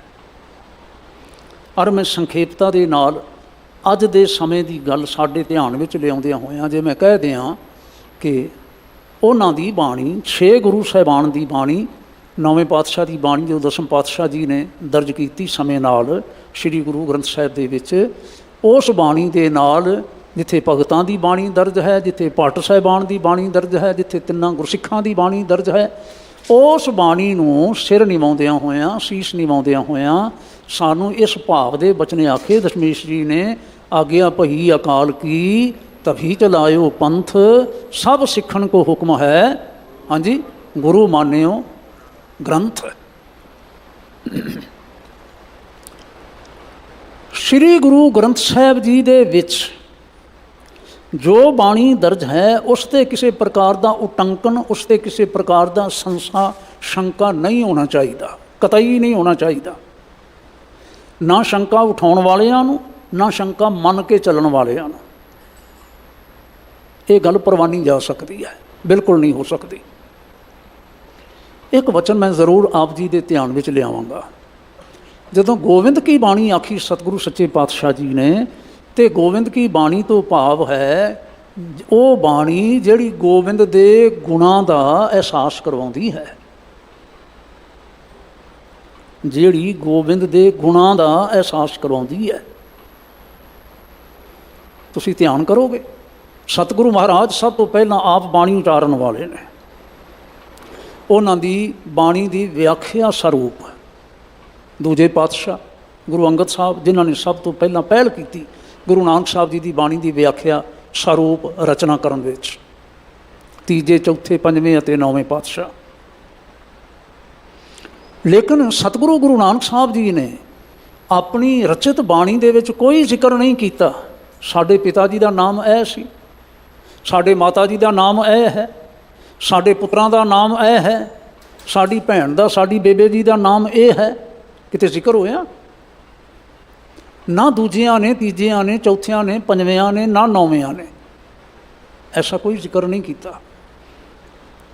ਕੇਵਲ ਪੰਜਵੇਂ ਪਾਤਸ਼ਾਹ ਮਹਾਰਾਜ ਦੇ ਕੁਝ ਸ਼ਬਦ ਮਿਲਦੇ ਨੇ ਜਿੱਥੇ ਛੇਵਿਆਂ ਦਾ ਹਵਾਲਾ ਮਿਲਦਾ ਹੈ, ਹਰਿ ਗੋਬਿੰਦ ਨਵਾਂ ਨਿਰੋਆ। ਹਾਂਜੀ, ਛੇਵੇਂ ਪਾਤਸ਼ਾਹ ਦਾ ਨਾਮ ਲੈ ਕੇ ਕੁਝ ਹੋਰ ਸ਼ਬਦ ਵੀ ਮਿਲਦੇ ਨੇ। ਮੇਰਾ ਕਹਿਣ ਤੋਂ ਭਾਵ ਕੇਵਲ ਸੰਖੇਪ ਰੂਪ ਵਿੱਚ ਹੈ। ਉਹਨਾਂ ਤਾਂ ਆਪਣੇ ਪਰਿਵਾਰਾਂ ਦਾ ਜ਼ਿਕਰ ਵੀ ਨਹੀਂ ਕੀਤਾ, ਉਹਨਾਂ ਨੇ ਇਤਿਹਾਸ ਦੀਆਂ ਘਟਨਾਵਾਂ ਦਾ ਬਹੁਤ ਜ਼ਿਕਰ ਨਹੀਂ ਕੀਤਾ। ਬਾਬਰ ਆਇਆ ਤੇ ਉਸ ਵੇਲੇ ਕੀ ਹੋਇਆ, ਇਹ ਮਾਮੂਲੀ ਜਿਹਾ ਜ਼ਿਕਰ ਮਿਲਦਾ ਹੈ। ਲੇਕਿਨ ਉਪਦੇਸ਼ ਜੋ ਹੈ ਉਹ ਰੱਬੀ ਉਪਦੇਸ਼ ਹੈ। ਆਦੇਸ਼ ਬਾਬਾ ਆਦੇਸ਼, ਆਦਿ ਪੁਰਖ ਤੇਰਾ ਅੰਤ ਨਾ ਪਾਇਆ, ਕਰ ਕਰ ਵੇਖੇ ਵੇਸ। ਸੁਰਤੀ ਉੱਥੇ ਹੀ ਹੈ। ਵਾਹਿਗੁਰੂ ਜੀ ਦੇ ਗੁਣਾਂ ਵਾਲੇ ਪਾਸੇ ਧਿਆਨ ਦੀ ਵਾਇਆ। ਅਤੇ ਜੇ ਮੈਂ ਇਉਂ ਆਖਾਂ ਕਿ ਸ਼੍ਰੀ ਗੁਰੂ ਗ੍ਰੰਥ ਸਾਹਿਬ ਮਹਾਰਾਜ ਆਦਿ ਤੋਂ ਲੈ ਕੇ ਅੰਤ ਤੱਕ ਸਾਰੀ ਦੀ ਸਾਰੀ ਬਾਣੀ ਸਾਨੂੰ ਗੋਬਿੰਦ ਦੇ ਨਾਲ ਜੋੜਦੀ ਹੈ, ਵਾਹਿਗੁਰੂ ਜੀ ਦੇ ਨਾਲ ਜੋੜਦੀ ਹੈ, ਹਰੀ ਦੇ ਨਾਲ ਜੋੜਦੀ ਹੈ। ਔਰ ਇਸੇ ਕਰਕੇ ਕਿਉਂਕਿ ਹਰੀ ਨਾਲ ਜੋੜਨ ਵਾਲੀ ਹੈ, ਗੋਬਿੰਦ ਨਾਲ ਜੋੜਨ ਵਾਲੀ ਹੈ, ਨਿਰੰਕਾਰ ਦੇ ਨਾਲ ਜੋੜਨ ਵਾਲੀ ਹੈ, ਇਸੇ ਲਈ ਸਤਿਗੁਰਾਂ ਨੇ ਸੰਕੇਤ ਕਰ ਦਿੱਤਾ, ਵਾਹ ਵਾਹ ਬਾਣੀ ਨਿਰੰਕਾਰ ਹੈ, ਹੋਰ ਨਹੀਂ ਕੁਛ। ਵਾਹ ਵਾਹ ਬਾਣੀ ਨਿਰੰਕਾਰ ਹੈ, ਤਿਸ ਜੇਵੜ ਅਵਰ ਨਾ ਕੋਏ।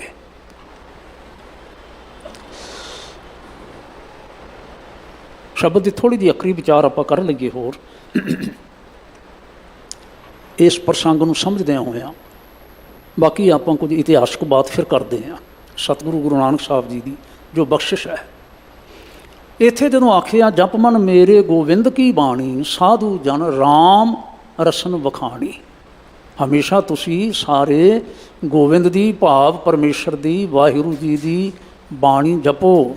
ਇੱਥੇ ਬਾਣੀ ਤੋਂ ਭਾਵ ਜੋ ਮੈਂ ਸਮਝ ਸਕਦਾ ਹਾਂ ਉਹ ਇਹ ਹੈ ਕਿ ਉਸ ਦੇ ਗੁਣਾਂ ਦਾ ਧਿਆਨ ਧਰੋ, ਉਸ ਦੇ ਗੁਣਾਂ ਦਾ ਧਿਆਨ ਧਰੋ, ਗੁਣਾਂ ਦੀ ਵਿਚਾਰ ਕਰੋ। ਧਿਆਨ ਗੋਬਿੰਦ ਵਾਲੇ ਪਾਸੇ ਹੋਵੇ। ਜਿਵੇਂ ਕਿ ਸਾਰੇ ਸ਼ਬਦ 'ਚ ਦ੍ਰਿੜ ਕਰਵਾਇਆ ਗਿਆ, ਜਿਸ ਸਿਮਰਤ ਦੁਖ ਸਭ ਜਾਏ। ਜਿਸ ਗੋਬਿੰਦ ਨੂੰ ਸਿਮਰਦਿਆਂ ਹੋਇਆਂ ਜੀਵਨ ਦਾ ਸਾਰਾ ਦੁੱਖ ਚਲਾ ਜਾਂਦਾ ਹੈ। ਨਾਮ ਰਤਨ ਵਸੈ ਮਨ ਆਏ। ਤੋ ਨਾਮ ਰਤਨ, ਹੁਣ ਜਿਵੇਂ ਕਿ ਮਾਨਯੋਗ ਜੀ ਹੋਰਾਂ ਨੇ ਆਖਿਆ ਕਿ ਹਰ ਸ਼ਬਦ ਦੇ ਭੇਤ ਹੁੰਦੇ ਨੇ, ਸਮੇਂ ਸਮੇਂ ਉਹਨਾਂ ਭੇਤਾਂ ਨੂੰ ਲੈ ਕੇ ਵਿਚਾਰਿਆ ਜਾਂਦਾ ਹੈ ਅਤੇ ਚੱਲਿਆ ਜਾਂਦਾ, ਜਿਵੇਂ ਵੰਡ ਛਕਣ ਦਾ ਅਤੇ ਸੇਵਾ ਕਰਨ ਦਾ ਅਤੇ ਇਤਿਆਦ। ਇਸੇ ਤਰ੍ਹਾਂ ਨਾਮ ਸ਼ਬਦ ਦਾ ਅਰਥ ਇੱਕ ਨਹੀਂ ਹੈ। ਇਹ ਠੀਕ ਹੈ ਕਿ ਸਿੱਖੀ ਮੰਡਲ ਵਿੱਚ ਵਾਹਿਗੁਰੂ ਜੀ ਦਾ, ਕਰਤਾਰ ਦਾ ਨਾਮ ਵਾਹਿਗੁਰੂ ਕਹਿ ਕੇ ਅਸੀਂ ਯਾਦ ਕਰਦੇ ਹਾਂ। ਹਰ ਸਿੱਖ ਨੂੰ ਅੰਮ੍ਰਿਤ ਵੇਲੇ ਯਾਦ ਕਰਨ ਦਾ ਹੁਕਮ ਹੈ। ਗੁਰੂ ਪੰਥ ਨੇ ਜਦੋਂ ਮਰਿਆਦਾ ਬੱਧੀ ਤੇ ਬਕਾਇਦਾ ਲਿਖਿਆ, ਦਿਹਾੜੀ ਵੀ ਜਪੇ, ਦਿਹਾੜੀ ਵੀ ਜੁੜੇ, ਲੇਕਿਨ ਅੰਮ੍ਰਿਤ ਵੇਲੇ ਪ੍ਰਭਾਤੇ ਆਪਣੀਆਂ ਨਿਤਨੇਮ ਦੀਆਂ ਬਾਣੀਆਂ ਜੋ ਹਨ ਮੁਕਰਰ ਕੀਤੀਆਂ ਖਾਲਸਾ ਜੀ ਨੇ, ਉਹਨਾਂ ਬਾਣੀਆਂ ਤੋਂ ਪਹਿਲਾਂ ਅਕਾਲ ਪੁਰਖ ਦਾ ਧਿਆਨ ਧਰਦਿਆਂ ਹੋਇਆਂ ਵਾਹਿਗੁਰੂ ਦਾ ਜਾਪ ਕਰੇ। ਇਹ ਠੀਕ ਹੈ, ਲੇਕਿਨ ਇਸ ਦੇ ਨਾਲ ਹੀ ਨਾਲ ਨਾ ਨਾਮ ਰਤਨ ਤੋਂ ਭਾਵ ਮੈਂ ਇਉਂ ਸਮਝਦਾ, ਰਹਾਉ ਦੀਆਂ ਪੰਗਤੀਆਂ ਨੂੰ ਧਿਆਨ ਵਿੱਚ ਰੱਖ ਕੇ ਵਾਹਿਗੁਰੂ ਜੀ ਦੇ ਗੁਣਾਂ ਰੂਪੀ ਰਤਨ ਜਿਹੜੇ ਨੇ ਉਹ ਸਾਡੇ ਹਿਰਦੇ ਵਿੱਚ ਫਿਰ ਵਸਦੇ ਹਨ। ਗੁਣਾਂ ਰੂਪੀ ਰਤਨ, ਕਿਹੜੇ ਗੁਣਾਂ ਰੂਪੀ ਰਤਨ? ਦੇਖਣਾ, ਆਰੰਭ ਦੇ ਵਿੱਚ ਨਾ ਅਸਾਂ ਨੇ ਸੱਤਾ ਜੀ ਹੋਰਾਂ ਦਾ ਆਖਿਆ ਹੋਇਆ ਵਚਨ ਗੁਰੂ ਨਾਨਕ ਸਾਹਿਬ ਜੀ ਦੇ ਬਾਬਤ ਅਸਾਂ ਨੇ ਚੇਤੇ ਕੀਤਾ, ਜਿਹੜੇ ਮਾਨਯੋਗ ਜੀ ਕਹਿੰਦੇ ਨੇ ਹੋਰਿਓਂ ਗੰਗ ਵਹਾਈ ਹੈ ਦੁਨਿਆਈ ਆਖੈ ਕਿ ਕਿਉਂ।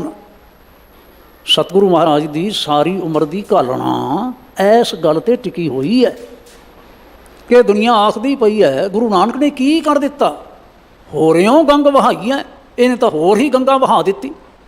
ਇਹ ਕਿਹੜੀ ਹੋਰ ਗੰਗਾ ਵਹਾ ਦਿੱਤੀ, ਕਿੱਥੇ ਵਹਾ ਦਿੱਤੀ? ਇਹ ਗੰਗੋਤਰੀ ਵਾਲੀ ਗੰਗਾ ਨਹੀਂ ਹੈ, ਇਹ ਪਹਾੜਾਂ ਵਾਲੀ ਗੰਗਾ ਨਹੀਂ ਹੈ, ਕਿਸੇ ਹੋਰ ਥਾਂ ਦੀ ਗੰਗਾ ਨਹੀਂ ਹੈ। ਇਹ ਉਹ ਗੰਗਾ ਹੈ ਜਿਹੜੀ ਕਰਤਾਰਪੁਰ ਦੇ ਵਿੱਚ ਵਹੀ, ਔਰ ਕੇਵਲ ਕਰਤਾਰਪੁਰ ਵਿੱਚ ਹੀ ਨਹੀਂ ਵਹੀ। ਇਹ ਉਹ ਗੰਗਾ ਹੈ ਜਿਹੜੀ ਸੁਲਤਾਨਪੁਰ ਵੀ ਵਹੀ, ਜਿਹੜੀ ਤਲਵੰਡੀ ਨਨਕਾਣਾ ਸਾਹਿਬ ਵੀ ਵਹੀ, ਅਤੇ ਕੇਵਲ ਤਲਵੰਡੀ ਨਨਕਾਣਾ ਸਾਹਿਬ ਜਾਂ ਸੁਲਤਾਨਪੁਰ ਹੀ ਨਹੀਂ ਵਹੀ, ਇਹ ਤਾਂ ਮੱਕੇ ਵਿੱਚ ਜਾ ਕੇ ਵੀ ਵਹੀ। ਇਹ ਤਾਂ ਹਰਿਦੁਆਰ ਦੇ ਕਿਨਾਰਿਆਂ 'ਤੇ ਵੀ ਵਹੀ, ਇਹ ਤਾਂ ਸਭ ਥਾਵਾਂ 'ਤੇ ਗੋਰਖ ਮੱਤਾ ਜੋ ਨਾਨਕ ਮੱਤਾ ਹੋਇਆ ਉੱਥੇ ਜਾ ਕੇ ਵੀ ਇਹ ਗੰਗਾ ਵਹੀ। ਕਿਸ ਰੂਪ ਦੇ ਵਿੱਚ ਵਹੀ? ਇਹ ਸਾਡੇ ਵਿਚਾਰ ਕਰਨ ਵਾਲੀਆਂ ਗੱਲਾਂ ਨੇ, ਭੇਤ ਨੇ। ਆਖਿਆ ਮਾਣਯੋਗ ਜੀ ਨੇ, ਭਾਈ ਸਾਹਿਬ ਸੱਤਾ ਜੀ ਹੋਰਾਂ ਨੇ, ਗੁਰੂ ਕੇ ਕੀਰਤਨੀਆਂ ਨੇ, ਰਬਾਬੀਆਂ ਨੇ ਆਖਿਆ, ਹੋਰਿਓਂ ਗੰਗ ਵਹਾਈ ਹੈ ਦੁਨਿਆਈ ਆਖਿਆ ਕਿ ਕਿਉਂ ਨਾਨਕ ਈਸਰ ਜਗਨਾਥ ਉਚਹੱਦੀ ਵੈਨ ਵਿਰਕਿਓਨ। ਗੁਰੂ ਨਾਨਕ ਸਾਹਿਬ ਜੋ ਰੱਬ ਨੇ, ਈਸ਼ਵਰ ਨੇ, ਉਹਨਾਂ ਨੇ ਬੜੇ ਉੱਚੇ ਸਿਖਰਲੇ ਬਚਨੇ ਆਖੇ। ਉਚਹੱਦੀ ਵੈਨ ਵਿਰਕਿਓਨ ਮਧਾਣਾ ਪਰਬਤ ਕਰ ਨੇਤਰ ਬਾਸਕ ਸ਼ਬਦ ਰਿੜਕੇ ਆਉਣ। ਉਹਨਾਂ ਨੇ ਉੱਚੀ ਸੁਰਤੀ ਨਾਲ, ਨਿਰਮਲ ਮਨ ਦੇ ਨਾਲ ਸ਼ਬਦ ਦਾ ਰਿੜਕਣਾ ਪਾਇਆ, ਸ਼ਬਦ ਦਾ ਰਿੜਕਣਾ ਪਾਇਆ, ਸ਼ਬਦ ਨੂੰ ਰਿੜਕਿਆ ਅਤੇ ਰਿੜਕ ਕੇ ਕੀ ਕੀਤਾ? 14 ਰਤਨ ਨਿਕਾਲਿਆਣ ਕਰ ਆਵਾ ਗਾਉਣ ਚਿਲਕੇ ਆਉਣ, ਇਹ ਕੀਤਾ। ਉਸ ਵਿੱਚੋਂ 14 ਰਤਨ ਕੱਢੇ। ਹੁਣ ਮੈਂ ਐਸਾ ਪ੍ਰਤੀਤ ਕਰਦਾ ਕਿ 14 ਰਤਨ ਜਿਸ ਵੇਲੇ ਆਖਦੇ ਨੇ ਸੱਤਾ ਜੀ, ਤੇ ਸ਼ਾਇਦ ਇਸ ਲਈ ਆਖਦੇ ਨੇ ਕਿਉਂਕਿ ਉਦਾਹਰਣ ਉਹ ਪੁਰਾਣੀ ਜਿਹੜੀ ਪੁਰਾਣਕ ਹੈ ਉਸ ਨੂੰ ਲਿਆ ਗਿਆ ਕਿ ਦੇਵਤਿਆਂ ਅਤੇ ਦੈਂਤਾਂ ਨੇ ਕਦੀ ਸਮੁੰਦਰ ਰਿੜਕਿਆ ਸੀ, ਖੀਰ ਸਮੁੰਦਰ ਰਿੜਕਿਆ ਸੀ, ਅਤੇ ਉਹਦੇ ਵਿੱਚੋਂ 14 ਰਤਨ ਕੱਢੇ ਸਨ।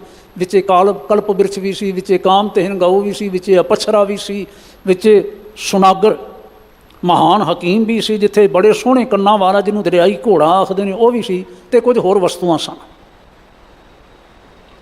ਲੇਕਿਨ ਧਿਆਨ ਰੱਖਣਾ, ਸਤਿਗੁਰਾਂ ਨੇ ਜਿਹੜਾ ਸ਼ਬਦ ਦਾ ਰਿੜਕਣਾ ਪਾਇਆ ਹੈ, ਸ਼ਬਦ ਦਾ ਰਿੜਕਣਾ ਰਿੜਕ ਕੇ ਉਸ ਦੇ ਵਿੱਚੋਂ ਕੋਈ ਕਲਪ ਬਿਰਛ ਨਹੀਂ ਕੱਢਿਆ, ਉਸ ਦੇ ਵਿੱਚੋਂ ਕੋਈ ਕਾਮਤਹਿਨ ਗਊ ਨਹੀਂ ਕੱਢੀ, ਉਸ ਦੇ ਵਿੱਚੋਂ ਕੁਝ ਹੋਰ ਨਹੀਂ ਕੱਢਿਆ, ਉਸ ਦੇ ਵਿੱਚੋਂ ਉਹ ਗੁਣ ਕੱਢੇ। ਗੁਣ, ਜਿਹੜੇ ਗੁਣ ਜਿਨ੍ਹਾਂ ਗੁਣਾਂ ਦੀ ਪੂਰਤੀ ਨਾ ਕਿਸੇ ਕਾਮਤਹਿਨ ਤੋਂ ਹੋ ਸਕਦੀ ਹੈ, ਨਾ ਕਲਪ ਬਿਰਛ ਤੋਂ ਹੋ ਸਕਦੀ, ਨਾ ਕਿਸੇ ਹੋਰ ਤੋਂ ਹੋ ਸਕਦੀ ਹੈ। ਔਰ ਉਹ ਗੁਣ ਜਿਨ੍ਹਾਂ ਗੁਣਾਂ ਦੇ ਨਾਲ ਸਿੱਖੀ, ਸਾਰੇ ਸਿੱਖ ਉਹਨਾਂ ਦਾ ਜੀਵਨ ਚਿਲਕਾ ਕੇ ਰੱਖ ਦਿੱਤਾ, ਸਤਿਗੁਰੂ ਮਹਾਰਾਜ ਨੇ ਲਿਸ਼ਕਾ ਦਿੱਤਾ, ਖੂਬਸੂਰਤ ਬਣਾ ਦਿੱਤਾ। ਉਹ ਕਿਹੜੇ ਸਨ? ਜਿਹਦੇ ਵਿੱਚੋਂ ਨਾ ਸੰਕੇਤਕ ਰੂਪ ਵਿੱਚ ਮਹਾਰਾਜ ਆਪ ਵੀ ਲਿਖ ਗਏ ਨੇ, ਜਤ ਪਹਾਰਾ, ਹਾਂਜੀ ਯਾਦ ਕਰ ਲਓ, ਜਤ ਪਹਾਰਾ ਧੀਰਜ ਸੁਣਿਆਰ ਅਹਰਨ ਮਤ ਵੇਦ ਹਥਿਆਰ ਭਉ ਖੱਲਾਂ ਅਗਨ ਤਪਤਾਓ ਭਾਂਡਾ ਭਾਓ ਅੰਮ੍ਰਿਤ ਤਿਤ ਢਾਲ ਘੜੀਐ ਸ਼ਬਦ ਸੱਚੀ ਟਕਸਾਲ। ਅਰੇ ਇਹ ਗੁਣ ਕਿੱਥੇ ਪ੍ਰਾਪਤ ਹੁੰਦੇ ਨੇ? ਜਤ, ਸਤ, ਤਪ, ਧੀਰਜ ਹੈ। ਹੁਣ ਉਂਗਲਾਂ 'ਤੇ ਜਦੋਂ ਅਸੀਂ ਗਿਣਾਂਗੇ ਤੇ ਮੈਂ ਐਸਾ ਪ੍ਰਤੀਤ ਕਰਦਾ ਕਿ ਉਂਗਲਾਂ 'ਤੇ ਗਿਣਦਿਆਂ 14 'ਤੇ ਨਹੀਂ ਖੜੋਂਦੇ ਅਸੀਂ, ਕਿਤਨੇ ਸਾਰੇ ਹੀ ਨੇ ਰਤਨ। ਇੱਥੇ ਪਿਆਰ ਵੀ ਹੈ, ਇੱਥੇ ਨਿਮਰਤਾ ਵੀ ਹੈ, ਇੱਥੇ ਸੇਵਾ ਵੀ ਹੈ। ਔਰ ਮੈਂ ਪਿਛਲੇ ਦਿਨ ਵੀ ਬੇਨਤੀ ਕਰ ਰਿਹਾ ਸਾਂ, ਸਭ ਤੋਂ ਸਰਵੋਤਮ ਇੱਕ ਗੁਣ ਹੈ। ਜਦੋਂ ਮਾਨਯੋਗ ਜੀ ਕਹਿੰਦੇ ਨੇ ਸੇਵਾ ਦੇ ਵੀ ਅਰਥ ਕੀਤੇ ਜਾਂਦੇ ਨੇ, ਹਾਂ, ਪਰਉਪਕਾਰ ਨੂੰ ਸਤਿਗੁਰਾਂ ਨੇ ਸੇਵਾ ਦਾ ਨਾਮ ਦਿੱਤਾ। ਜਿਹੜੀਆਂ ਕਮਜ਼ੋਰੀਆਂ ਪਰਉਪਕਾਰੀ ਦੇ ਅੰਦਰ ਆ ਜਾਂਦੀਆਂ ਨੇ, ਸੇਵਾ ਕਰਨ ਵਾਲੇ ਅੰਦਰ ਉਹ ਕਮਜ਼ੋਰੀਆਂ ਨਹੀਂ ਆਉਂਦੀਆਂ। ਪਰ ਸੇਵਾ ਧਨ ਦੀ, ਸੇਵਾ ਮਨ ਦੀ, ਸੇਵਾ ਦੀ ਕੀ ਸੀਮਾ ਹੈ? ਲੇਕਿਨ ਸਤਿਗੁਰੂ ਮਹਾਰਾਜ ਨੇ ਸੇਵਾ ਕਰਨ ਵਾਲਿਆਂ ਨੂੰ ਆਪਣੇ ਸੀਸ ਨਾਲ ਸੇਵਾ ਕਰਨ ਦਾ ਵੀ ਬਲ ਸਿਖਾਇਆ, ਜਿਸ ਨੂੰ ਆਖਿਆ ਗਿਆ ਸ਼ਹਾਦਤ। ਇਹ ਸ਼ਹਾਦਤ ਰੂਪੀ ਰਤਨ, ਇਹ ਸ਼ਹਾਦਤ ਰੂਪੀ ਇੱਕ ਕਮਾਲ ਦਾ ਗੁਣ, ਜੇ ਮੈਂ ਇਉਂ ਆਖਾਂ ਹੱਥ ਜੋੜ ਕੇ, ਸਤਿਗੁਰੂ ਗੁਰੂ ਨਾਨਕ ਸਾਹਿਬ ਨੇ ਆਪਣੀ ਸਿੱਖਾਂ ਦੀ ਝੋਲੀ ਵਿੱਚ ਪਾਇਆ। ਔਰ ਇਹ ਸ਼ਹਾਦਤ ਵਾਲਾ ਜਿਹੜਾ ਗੁਣ ਹੈ, ਇਹ ਕੇਵਲ ਸਤਿਗੁਰੂ ਮਹਾਰਾਜ ਦੇ 1539 ਵਿੱਚ ਇਸ ਸੰਸਾਰ 'ਚੋਂ ਚਲੇ ਜਾਣ ਦੇ ਨਾਲ ਸਮਾਪਤ ਨਹੀਂ ਹੋ ਗਿਆ। ਇਹ ਸ਼ਹਾਦਤ ਦਾ ਗੁਣ ਅੱਜ ਵੀ ਸਾਨੂੰ ਪ੍ਰਾਪਤ ਹੁੰਦਾ ਹੈ, ਲੇਕਿਨ ਪ੍ਰਾਪਤ ਕਿੱਥੋਂ ਹੁੰਦਾ ਹੈ? ਗੁਰਬਾਣੀ ਦੇ ਵਿੱਚੋਂ। ਪ੍ਰਾਪਤ ਕਿਹਨਾਂ ਨੂੰ ਹੁੰਦਾ ਹੈ? ਜਿਹੜੇ ਸ਼ਬਦ ਦਾ ਰਿੜਕਣਾ ਪਾਉਂਦੇ ਨੇ, ਜਿਹੜੇ ਸ਼ਬਦ ਨੂੰ ਰਿੜਕਦੇ ਨੇ, ਸ਼ਬਦ ਨੂੰ ਜਿਹੜੇ ਵਿਚਾਰਦੇ ਨੇ, ਸ਼ਬਦ ਜਿਨ੍ਹਾਂ ਦੀ ਸੁਰਤੀ ਵਿੱਚ ਹੈ, ਬਾਣੀ ਜਿਨ੍ਹਾਂ ਦੀ ਸੁਰਤੀ ਵਿੱਚ ਹੈ। ਸ਼ਹਾਦਤ ਵਾਲੇ ਪਾਸੇ ਉਹੀ ਤੁਰ ਸਕਦੇ ਨੇ। ਦੂਜੇ ਤੀਜੇ ਕੱਚੇ ਪਿਲੇ, ਜੇ ਇਉਂ ਆਖੀਏ ਕੱਚੇ ਪਿਲੇ ਨਹੀਂ ਤੁਰ ਸਕਦੇ, ਮੇਰੇ ਮੱਥਾ ਟੇਕਣ ਵਾਲੇ ਨਹੀਂ ਤੁਰ ਸਕਦੇ। ਅਸੀਂ 5 ਪਿਆਰਿਆਂ ਦੀਆਂ ਗੱਲਾਂ ਕਰਦੇ ਹਾਂ ਜਿਸ ਵੇਲੇ, ਤੇ 5 ਪਿਆਰਿਆਂ ਦਾ ਆਪਾਂ ਭੇਟ ਕਰ ਦੇਣਾ ਇੱਕ ਬਹੁਤ ਮਹਾਨ ਕੌਤਕ ਹੈ, ਬਹੁਤ ਮਹਾਨ। ਲਿਸ਼ਕਦੀ ਹੋਈ ਤਲਵਾਰ ਦੇ ਸਨਮੁਖ ਬਿਨਾਂ ਕੋਈ ਸਵਾਲ ਕੀਤਿਆਂ ਹੋਇਆਂ ਆ ਕੇ ਆਪਣਾ ਸੀਸ ਭੇਟ ਕਰ ਦੇਣਾ। ਤੁਹਾਨੂੰ ਕਿਸੇ ਹੋਰ ਧਰਮ ਮਤ ਮਜ਼ਹਬ ਦੇ ਵਿੱਚ ਐਸਾ ਨਹੀਂ ਮਿਲੇਗਾ। ਇਹ ਕਿਸ ਨੇ ਕੀਤਾ? ਜਿਨ੍ਹਾਂ ਦਾ ਨਾਮ ਭਾਵੇਂ ਭਾਈ ਧਰਮਰਾਏ ਰਾਮ ਸੀ ਪਹਿਲਾਂ, ਭਾਈ ਦਇਆ ਰਾਮ ਸੀ ਪਹਿਲਾਂ, ਧਰਮਚੰਦ ਸੀ ਪਹਿਲਾਂ, ਜਾਂ ਇਸੇ ਤਰ੍ਹਾਂ ਬਾਕੀ ਪਿਆਰੇ ਸਾਹਿਬਾਨ ਦਾ ਸ਼ੁਭ ਨਾਮ ਸੀ, ਪਰ ਸਾਰੇ ਗੁਰੂ ਨਾਨਕ ਸਾਹਿਬ ਸੱਚੇ ਪਾਤਸ਼ਾਹ ਦੇ ਸਿੱਖ ਸਨ, ਸਾਰੇ ਚਰਨ ਪੌਲੀਏ ਸਨ, ਸਾਰਿਆਂ ਨੂੰ ਬਾਣੀ ਪਹਿਲਾਂ ਯਾਦ ਸੀ, ਸਾਰੇ ਸਾਬਤ ਸੂਰਤ ਸਨ, ਐਵੇਂ ਨਹੀਂ। ਔਰ ਸਾਰਿਆਂ ਨੂੰ ਕੇਵਲ ਬਾਣੀ ਯਾਦ ਹੋ ਜਾਣੀ ਇੱਕ ਬਹੁਤ ਬੜੀ ਵੱਡੀ ਪ੍ਰਾਪਤੀ ਹੁੰਦੀ ਹੈ, ਪਰ ਕੇਵਲ ਬਾਣੀ ਯਾਦ ਕਰਨ 'ਤੇ ਨਹੀਂ ਰੁਕ ਜਾਣਾ, ਬਾਣੀ ਦਾ ਰਿੜਕਣਾ ਪਾਉਣ ਵਾਲੇ ਸਨ, ਜਿਨ੍ਹਾਂ ਨੇ ਬਾਣੀ ਨੂੰ ਰਿੜਕਿਆ ਸੀ।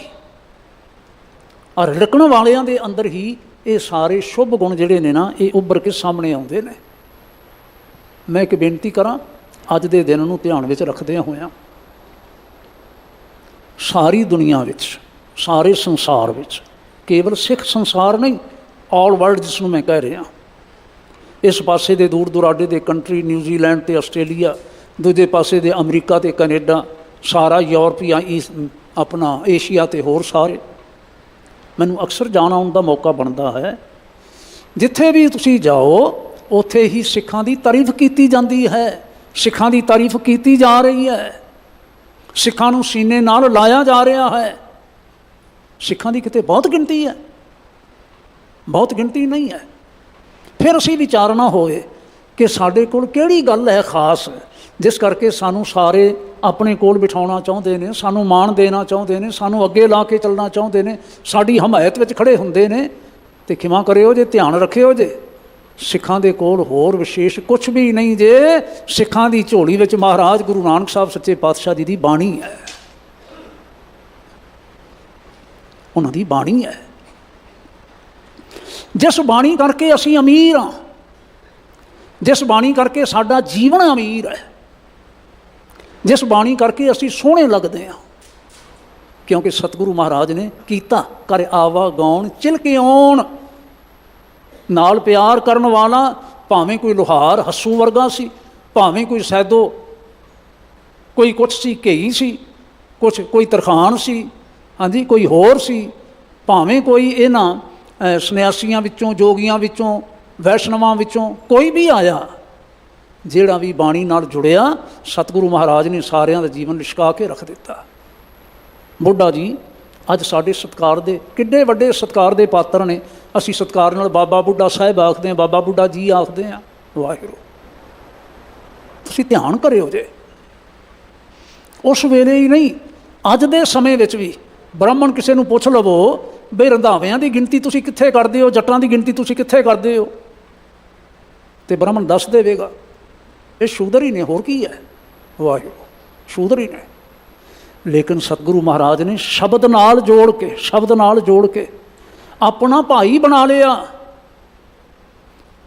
ਔਰ ਇੱਕ ਦਿਨ ਐਸਾ ਆਇਆ ਕਿ ਪੰਜਵੇਂ ਪਾਤਸ਼ਾਹ ਮਹਾਰਾਜ ਨੇ ਆਪਣੇ ਹੱਥੋਂ ਚੌਰ ਉਹਨਾਂ ਦੇ ਹੱਥ ਵਿੱਚ ਥਮਾ ਕੇ ਆਖਿਆ, ਬੁੱਢਾ ਸਾਹਿਬ ਖੋਲੋ ਗ੍ਰੰਥ, ਲਿਓ ਆਵਾਜ਼, ਸੁਣੇ ਸਭ ਪੰਥ।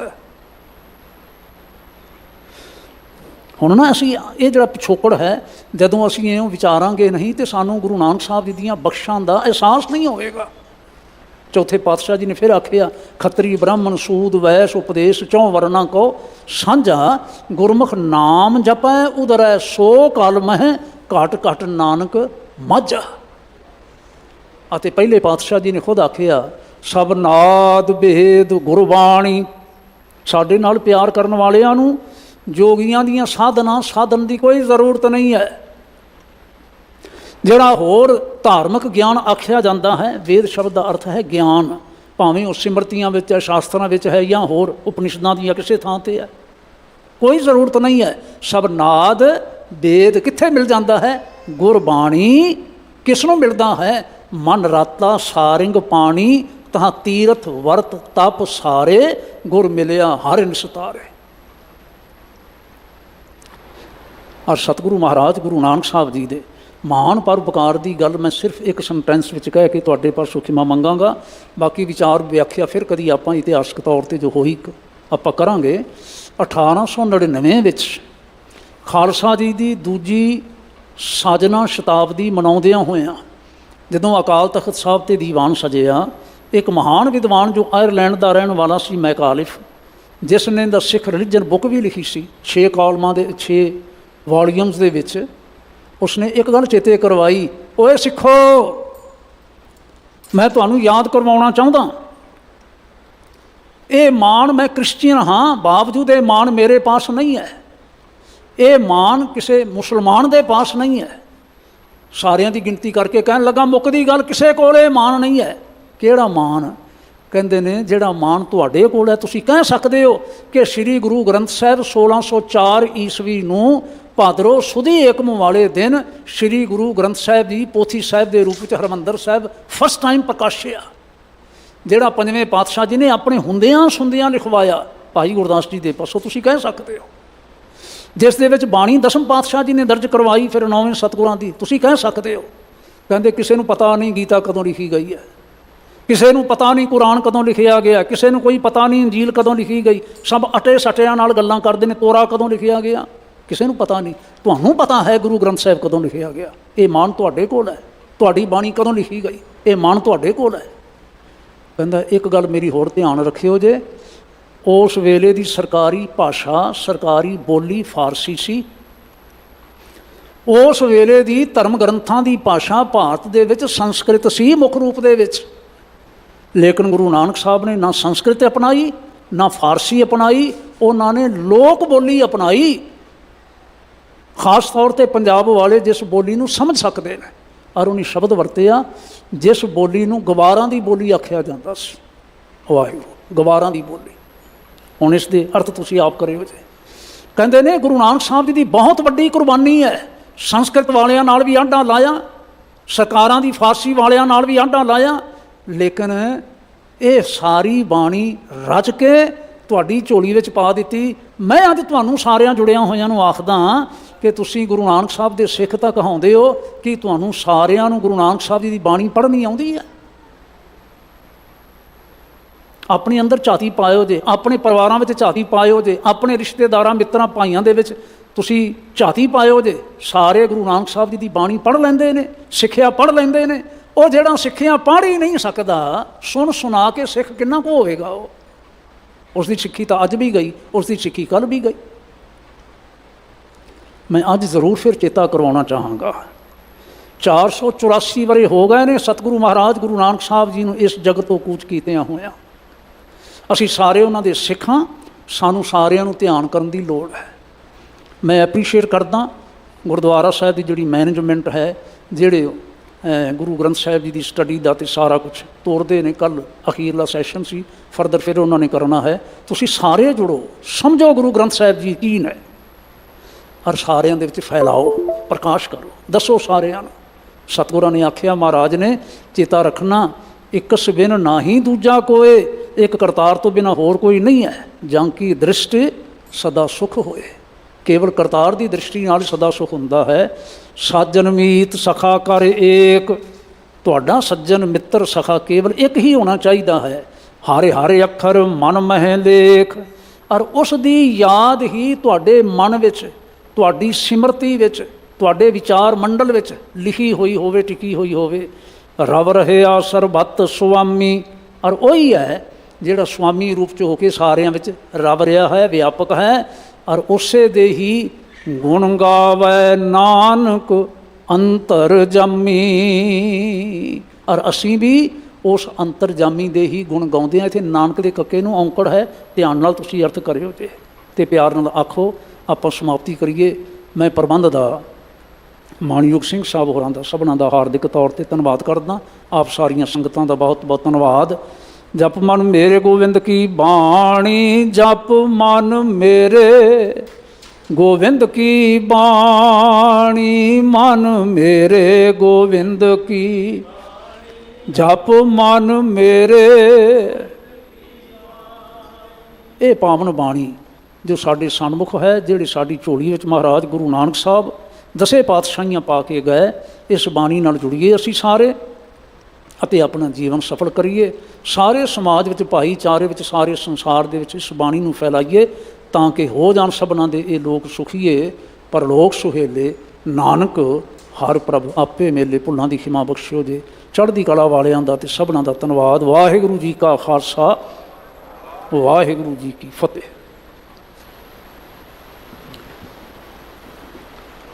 ਰਾਮ